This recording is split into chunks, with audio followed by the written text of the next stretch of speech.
Bonjour, je suis Sophie, la bibliothécaire de cette chaîne et aujourd'hui, le 28 août, c'est la journée mondiale du nœud papillon. J'avais aucune idée que cette journée existait, que la journée du 28 août était attitrée au nœud papillon. Je vais vous présenter le résultat de mes recherches. Alors, journée du nœud papillon. Oui, ça existe. Alors, Wikipédia a un article sur le nœud papillon et je vais vous faire remarquer quelque chose. Remarquez bien les images. Je vais vous en reparler tantôt quand on va aller voir du côté anglais.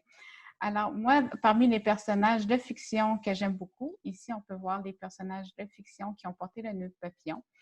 Il y a le 11e docteur de l'émission Doctor Who, joué par Matt Smith. Alors, moi, c'est un de mes personnages préférés de fiction et qui porte le nœud papillon.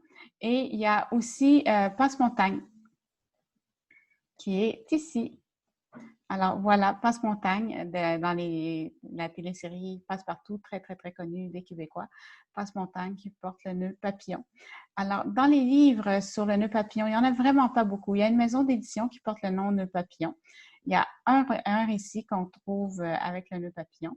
Et chez Chapters, là où je veux en venir, alors chez Chapters, il y a plus de livres, 46, pas énormément de résultats, mais quand même plus de documents.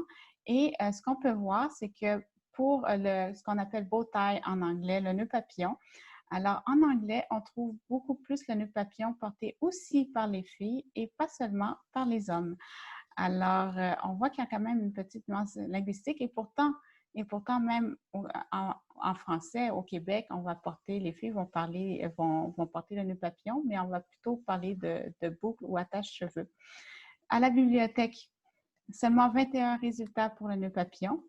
Alors, des récits, des méthodes d'ingénierie et quelques documents de photographie aussi.